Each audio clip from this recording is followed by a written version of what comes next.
हाँ तो मेरे प्यारे विद्यार्थियों, आज जो मैं आप सबको पढ़ाने वाला हूँ एक्सरसाइज 12.1 क्लास 10th और मैथ कौन सा होगा, NCERT। ठीक है, तो क्वेश्चन नंबर आप देखेंगे दूसरा। चलिए दूसरा नंबर क्वेश्चन क्या कहता है सुनिएगा।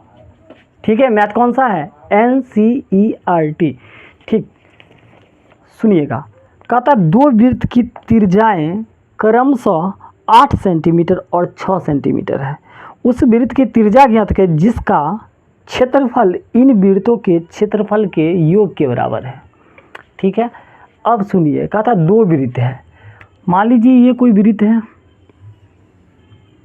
ठीक है, केंद्र, मान लीजिए ये कोई केंद्र है और केंद्र से परिधि के बीच को क्या कहते हैं, त्रिज्या कहते हैं। तो इसका त्रिज्या कितना बोले देख रखा, कहता क्रमशः। तो क्रमशः का अर्थ होता है लगातार।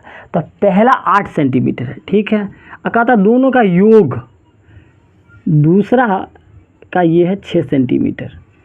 ठीक है, कह रहा ये दोनों वृत्त को जब हम जोड़ देते हैं तो एक तीसरा वृत्त का जो निर्माण होता है तो उसका हमें त्रिज्या चाहिए। देखिए ये बड़ा वाला इसको R1, इसका नाम R2 दे दीजिए, और ये R3। R1 पता है, R2 पता है, तो हमें क्या ज्ञात करना है, R3। ठीक, नहीं ना समझ में आया? चलिए लिखते हैं बोर्ड पर तो पक्का समझिएगा। तो पहला वृत्त का त्रिज्या, पहला वृत्त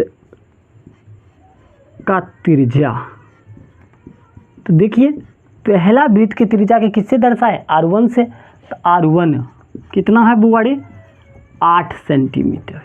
ठीक, अब R2 दूसरा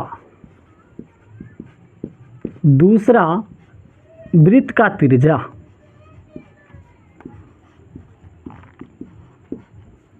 R2 कितना है, 6 सेंटीमीटर। अब यही R3 निकालना है, नहीं ना पता है R3, तो मान लेते हैं। माना कि तीसरा वृत्त का त्रिज्या R3, तीसरा वृत्त का त्रिज्या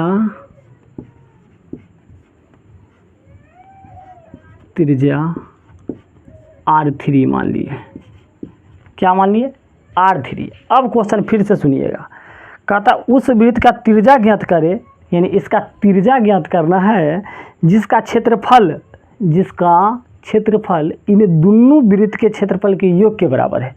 यानी पहला वृत्त के क्षेत्रफल प्लस दूसरा वृत्त के क्षेत्रफल जब निकालेंगे तो तीसरा वृत्त के बराबर आएगा। देखिए ना, तो लिखिएगा प्रश्न से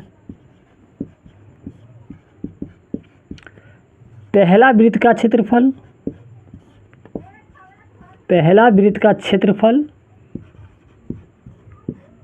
ठीक, प्लस है तो प्लस डालेंगे, प्लस दूसरा वृत्त का क्षेत्रफल,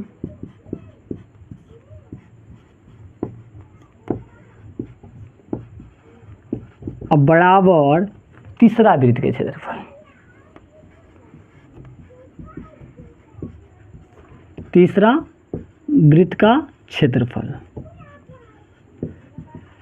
ठीक, वृत्त का क्षेत्रफल क्या होता है, पाई आर स्क्वायर। क्या होता है, पाई आर स्क्वायर। तो डाल दीजिए पाई, पहला R1 है तो R1 का स्क्वायर, फिर प्लस पाई, दूसरा R2 है तो R2 का स्क्वायर, अब बराबर तीसरा है पाई R3 का स्क्वायर। ठीक, मान बैठाइए। पाई को अभी मान नहीं बैठाइए, 22/7 होता है, लेकिन अभी नहीं डालिए क्योंकि तीनों में हो सकता है कट जाए। ठीक, तो ध्यान दीजिए। पाई R1 की जगह कितना है, 8 है, तो 8 का स्क्वायर। पाई R2 की जगह कितना है, 6 का स्क्वायर।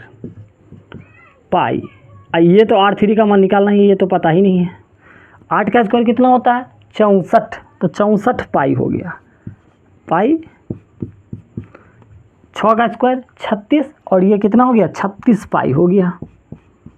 और ये इधर वाला एकदम वैसे ही डालते रहिए। अभी 36 गो पाई या 64 गो पाई, 100 पाई होता है। कितना होता है, 100 पाई। और इधर कितना है, पाई R3 का स्क्वायर है।